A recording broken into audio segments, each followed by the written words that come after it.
My wife thought I was too calm after her father died, so she ruined the only project that ever mattered to me. She said I was too calm at the funeral, that I looked like I was watching a movie, not burying her father. I remember standing there with the collar of my coat turned up against the wind, watching her sob into her mother's shoulder and wondering, how do you even show pain the right way? What was I supposed to do? Fall to my knees in the snow? Start screaming in front of 100 people? If you've ever lost someone close, really close, you probably understand this. Some people fall apart. Others just freeze. Not because they don't care, but because if they let one crack through, the whole structure will collapse. That's what it was for me. Not apathy, not indifference, just survival. But she didn't see it that way. Lena and I met 6 years ago in line at an outdoor food truck festival. I had just filmed a video for my YouTube channel. Back then it was small, barely 3,000 subscribers.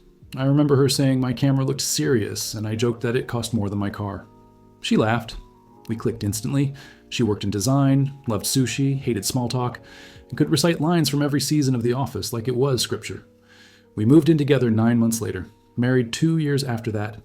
I thought we understood each other. I thought she liked that I was the steady one, the one who could hold the room together when things fell apart. But everything changed after her dad died. He'd been sick for a while, stomach cancer. Quiet, painful. Lena didn't handle it well. Not that anyone really does. But with her, it was like grief turned to acid. She lashed out at everyone, friends, coworkers, me. I tried to be patient. I cleaned the house, did the laundry, made sure she ate something other than coffee and breath mints. I canceled uploads, postponed edits, turned down a sponsorship from a company I'd been chasing for over a year, all to be present, to be there. But none of that registered to her. She kept saying, "You're acting like nothing happened." YouTube was my outlet. Not for fame, not for money, although it had started making both. It was how I processed life. I'd film late at night when the apartment was quiet. I'd take my laptop to coffee shops just for the change of air. I had folders for raw footage, B-roll, backups of backups, everything meticulously labeled. You ever spend hours editing a video no one asked you to make just because it feels like the only thing in the world that's yours? That was me. And maybe I retreated into it a little after the funeral, but I thought it was helping both of us, giving her space, giving me structure.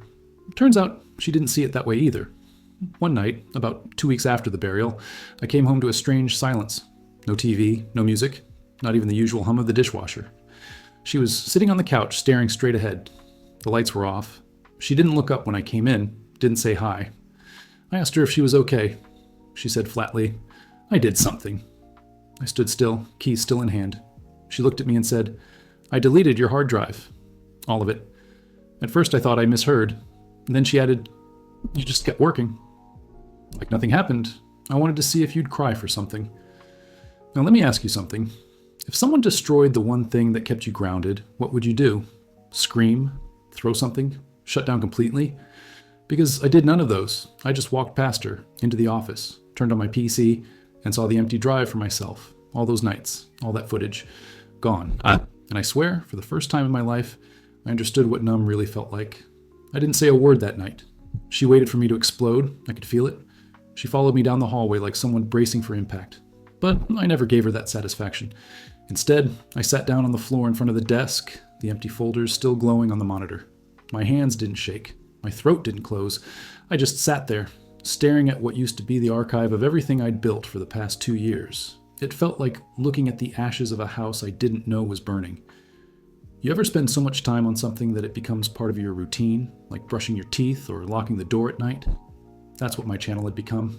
It wasn't about views anymore. It was about rhythm, about stability, about keeping my brain moving in a world that never slowed down. I had videos on that drive that hadn't even been posted yet. Unfinished scripts, half-edited B-roll, voice memos I recorded while walking the dog, ideas that came in at random times like lightning bolts. I had a video I made when my old camera died, one where I cried on camera for the first and only time. I never posted it, but I kept it. That file was gone now. Lena sat on the bed while I packed a backpack. Nothing dramatic, just some clothes, my toothbrush, my phone charger. I wasn't thinking long term. I didn't even know where I was going. I just knew I couldn't stay. She finally spoke when I was zipping the bag. She said, "I didn't think it would matter that much. It's just videos." I turned and looked at her. Not angry, not yelling, just empty. She said, "You were so distant. You didn't even cry when my dad died. I needed to see something. Anything." I told her that was the only thing keeping me grounded. She said, "You care more about your channel than about me." And that was when it hit me. Not the loss, not the pain, but the realization that she had completely misunderstood who I was. Or worse, maybe she never cared to learn. I ended up sleeping in my car that night, parked outside the gym I used to go to before I got too busy. I sat in the driver's seat with my jacket over my lap, phone battery at 12%, staring at nothing. I didn't cry, I didn't scream, I just sat there in the cold. Maybe you think I was being dramatic, that I should have talked to her, tried to understand, figured out a way to fix it. But how do you fix something that was destroyed intentionally? She didn't knock over a hard drive by accident. She didn't misplace a folder. She clicked delete, confirmed it, emptied the trash, and then waited for me to come home. The next morning, I drove to my brother's place and asked if I could crash on his couch for a bit. He didn't ask questions, just handed me a blanket and said, "You look like shit." I appreciated that. Later that day, Lena texted, "You're really going to leave over some files?" I didn't answer. Then she added, "I thought we were stronger than this. And that one? That one hurt?" Because I thought so too. Let me ask you this. What's the line for you?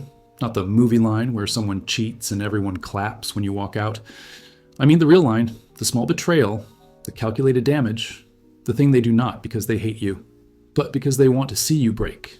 Because when someone who claims to love you presses exactly the button they know will hurt the most. Is that still love? I stayed at my brother's place for 4 nights. It was the kind of messy bachelor apartment that smelled like burnt bacon and Febreze. There was a dent in the drywall where he'd thrown a game controller 2 years ago, and a stack of laundry that moved from chair to couch and back again like it was alive, but it was safe. And for the first time in months, my brain slowed down, and we didn't talk much. He gave me space, just the occasional, "You want eggs? Or you good?" I appreciated the silence more than I expected. On the 3rd night, I found myself automatically reaching for my laptop. Muscle memory. I opened the folder where I'd kept my scripts, forgetting that everything was gone. The emptiness hit me again, not because of the files, but because of what their absence meant. Lena hadn't just erased digital content, she erased a part of me that I had spent years building in the quiet. The late-night edits, the early morning uploads, the comments I used to read in bed with her, still asleep beside me. She knew what that project meant. She watched it grow. She filmed half of the early stuff with me. She even helped pick the name. And still, she deleted it. I started to wonder what else she would have done if I hadn't left. Would she have reset my phone, logged into my email, sent messages to sponsors or collaborators pretending to be me? That's what kept me awake at night. Not the betrayal itself, but the cold clarity of it. Because, let's be honest, anyone can do something stupid in the heat of the moment. But this took intention. She had to walk to the desk, plug in the drive, open it, navigate the folders, delete, empty trash, and then sit with that choice for hours waiting for me to come home. That's not a slip. That's a message. On day 5, she called. I let it ring. She called again, then texted, "You left me alone after I lost the 2 most important men in my life." And that made me pause, because I hadn't thought of it that way. I'd been so caught up in what I lost, I forgot she'd just buried her father and now watched her husband walk out too. But here's the part no one wants to admit. Losing someone doesn't give you permission to destroy the people who stayed. It doesn't mean you get to test their limits just to see where they'll break. She tried to call again. I finally picked up. Her voice was soft, almost scared. She said, "Are you really not coming back?" I told her, "I need time." She asked, "Time for what?" I said, "To decide if I can trust you with anything that matters to me ever again." There was a long silence. Then she said, "It was just videos, babe." And just like that, I felt something break. Not loudly, not dramatically. It was like a quiet internal click, a door closing. Later that day, I got a notification on Instagram. She had posted a story of our dog, the one who had passed, with an old video of him running in the park. Captioned, "He was the only boy who ever really loved me." It stung more than I expected. I didn't respond, didn't even block her. I just saved the video. Not because I forgave her, but because I missed him too. Let me ask you something, and really think about it. If the person you love uses your pain as proof that you don't care, how do you ever win? If silence means you're cold and emotion means you're manipulative, what's left? I thought I was being steady, solid. She thought I was a ghost. Maybe we were both wrong, but one of us deleted the hard drive. And that's something you can't undo. I stayed at my brother's place for 4 nights. It was the kind of messy bachelor apartment that smelled like burnt bacon and Febreze. There was a dent in the drywall where he'd thrown a game controller 2 years ago, and a stack of laundry that moved from chair to couch and back again like it was alive. But it was safe. And for the first time in months, my brain slowed down. And we didn't talk much. He gave me space. Just the occasional, "You want eggs?" or "You good?" I appreciated the silence more than I expected. On the third night, I found myself automatically reaching for my laptop. Muscle memory. I opened the folder where I'd kept my scripts, forgetting that everything was gone. The emptiness hit me again, not because of the files, but because of what their absence meant. Lena hadn't just erased digital content. She erased a part of me that I had spent years building in the quiet.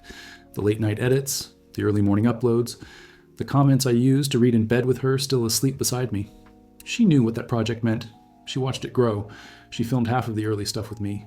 She even helped pick the name. And still, she deleted it. I started to wonder what else she would have done if I hadn't left. Would she have reset my phone, logged into my email, sent messages to sponsors or collaborators pretending to be me? That's what kept me awake at night. Not the betrayal itself, but the cold clarity of it. Because, let's be honest, anyone can do something stupid in the heat of the moment. But this took intention. She had to walk to the desk, plug in the drive, open it, navigate the folders, delete, empty trash, and then sit with that choice for hours, waiting for me to come home. That's not a slip. That's a message. On day 5, she called. I let it ring. She called again, then texted, "You left me alone after I lost the 2 most important men in my life." And that made me pause, because I hadn't thought of it that way. I'd been so caught up in what I lost, I forgot she'd just buried her father and now watched her husband walk out too. But here's the part no one wants to admit. Losing someone doesn't give you permission to destroy the people who stayed. It doesn't mean you get to test their limits just to see where they'll break. She tried to call again. I finally picked up. Her voice was soft, almost scared. She said, "Are you really not coming back?" I told her, "I need time." She asked, "Time for what?"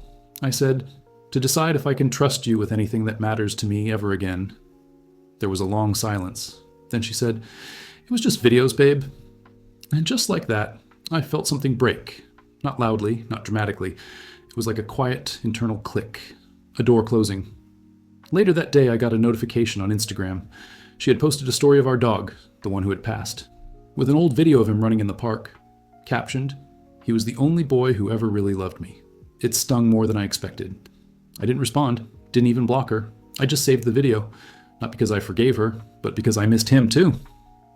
Let me ask you something, and really think about it. If the person you love uses your pain as proof that you don't care, how do you ever win? If silence means you're cold and emotion means you're manipulative, what's left?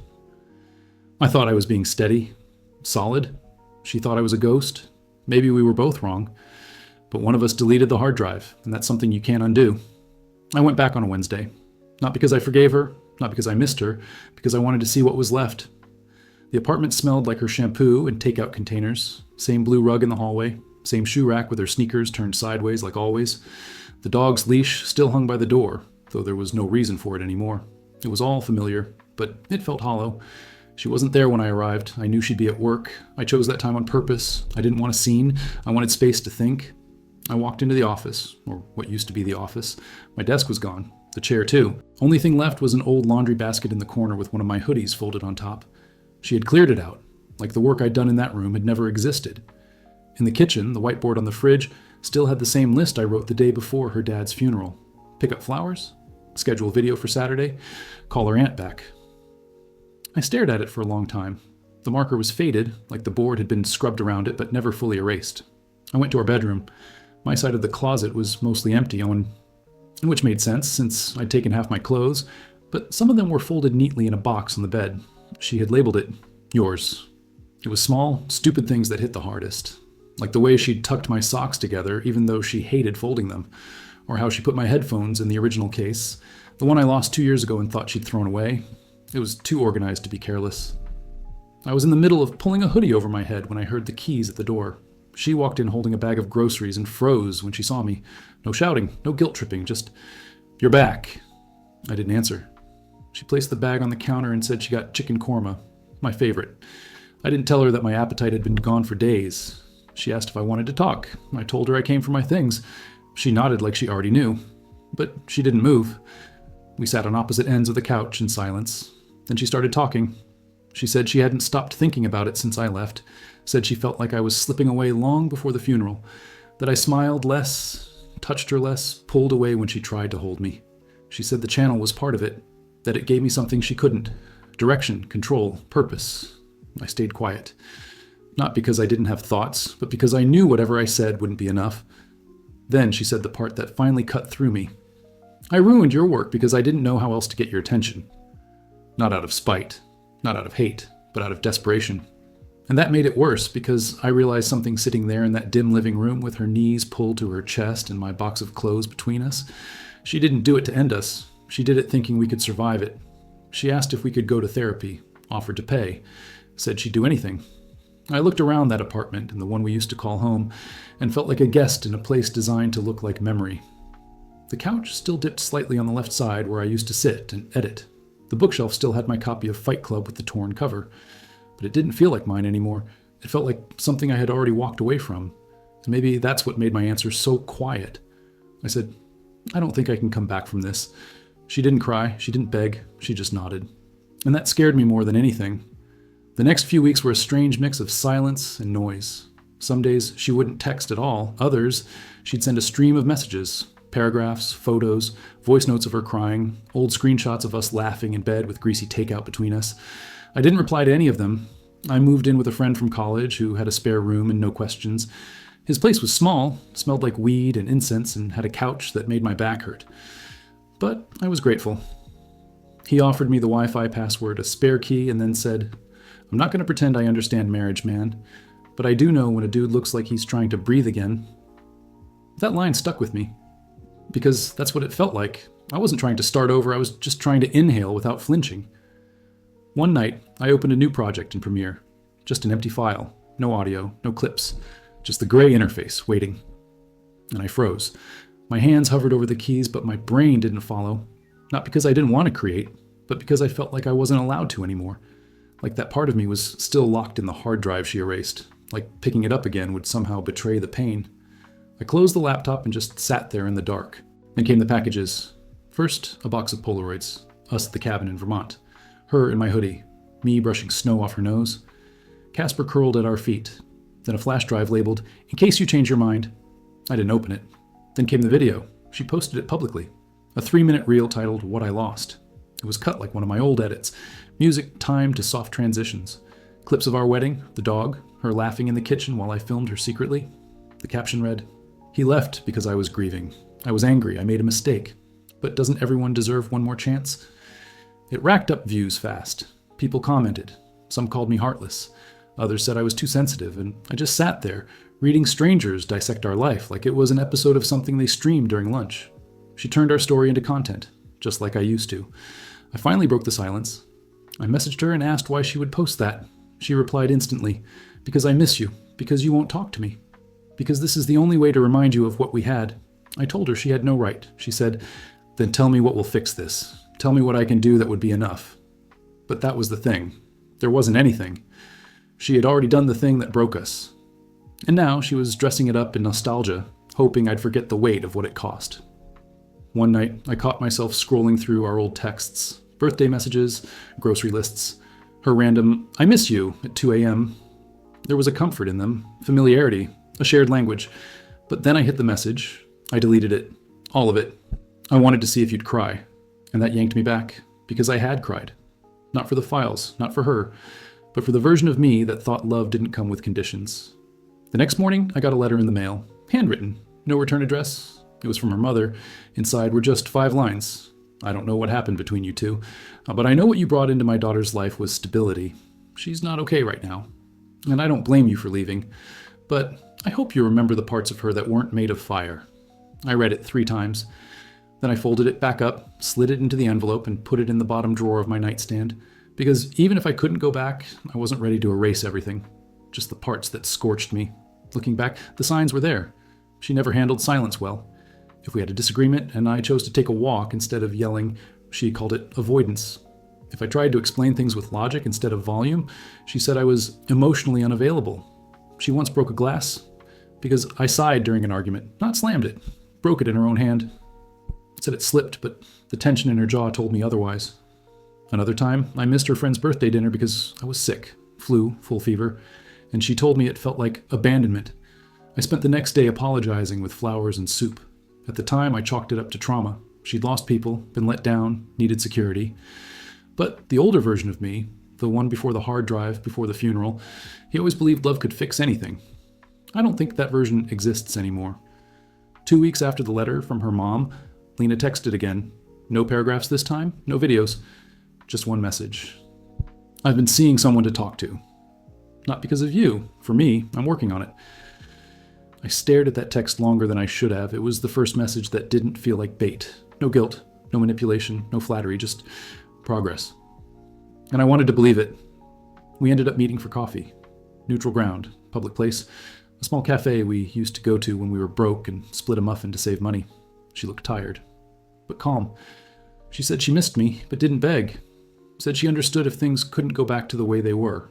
She talked about grief, about control, about how fear makes people do irrational things. For the first time since this whole thing started, she sounded human. Not the wounded child, not the cold saboteur, just Lena. And damn it, part of me softened. I let myself imagine what healing might look like. Separate apartments, maybe. Therapy, boundaries, rebuilding, not blindly, but with care. Over the next week, we exchanged messages. She sent a playlist she made for the quiet moments. I sent her a photo of Casper's old collar I found in a box and said I'd kept it. She heart-reacted, but felt cautious, like walking barefoot over cracked glass. But we were moving forward. Then she asked if I wanted to come over, just to talk, in person. She said she wouldn't push, that she just wanted me to see the changes she'd made. So I said yes. When I got there, the apartment was spotless. Candles burning, soft music in the background, my favorite drink in the fridge. She smiled, said she didn't expect anything, just wanted me to feel welcome. We talked for a while. It was easy, familiar. Then she stood up and said she had something for me. She walked into the office. Yes, she called it the office again, and brought out a small, portable hard drive. New, still in the box. She said, I wanted you to have a fresh start. If you're ready to create again. It was thoughtful. Too thoughtful. I opened the box slowly. Inside was a folded piece of paper. Not a note. A receipt. For a $500 donation she made, in my name, to an online memorial fund for Casper. At first I was touched. Then I read the note she'd written on the back. I told them to list you as a grieving spouse so you could finally be seen for what you are. My hands went cold. I didn't say anything. She tilted her head, watching my reaction. Then she added, I hope this helps you cry, like I did. And just like that, everything in me snapped back into place. Well, not forward, not closer to her, but away. Because this wasn't healing. This was strategic guilt dressed up as love. She hadn't changed. She'd just changed tactics. I stood up, placed the hard drive on the table, and walked out. She didn't follow. This time she didn't need to. She'd already done what she came to do. The night after I left her apartment for the last time, I couldn't sleep. Not because I was angry, not because I had second thoughts, but because for the first time in weeks, I finally admitted to myself that it was over, not just the marriage. The version of me that tried to fix things no matter how sharp the pieces got. He was gone too. I stayed up watching old unlisted videos I'd uploaded but never shared.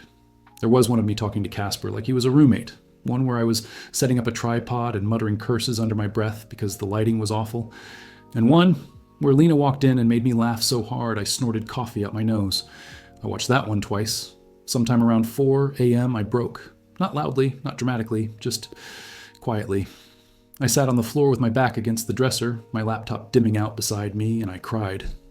The kind of cry that doesn't make a sound, the kind that leaks from your body like pressure leaving a cracked pipe. It wasn't about the hard drive. It wasn't even about her. It was about the version of us that could have been, if we'd been better, if we'd known how to love without testing each other's limits.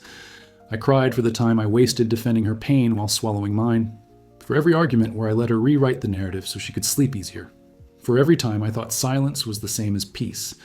It's been 3 months since I walked away for good. I got a new place, small studio, north side of the city. It smells like fresh paint and burnt toast. I'm still sleeping on a mattress on the floor, still haven't hung anything on the walls, but it's mine. I started filming again, not the old stuff, not tutorials or reviews, just moments.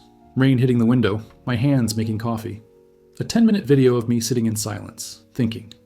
It's not content, it's not for anyone, but it feels real. She reached out again last week, said she hoped I was okay, that she was still going to therapy, said she was dating someone new, nothing serious, just company. I didn't respond, not because I hated her, but because I'd already let her go. Holding on to pain doesn't make you stronger. Sometimes it just makes you heavy. I don't know what the right reaction is when someone you love tries to break you to see if you'll bleed. I don't know how many chances are too many. I don't know if forgiveness is a doorway or a trap. But I know this. I'm not angry anymore. I'm just tired. And I'm done explaining my grief in ways that make other people comfortable. If you've made it this far, I want to ask, is it normal to accept this kind of treatment just because you once called it love? What would you have done if you were in my place?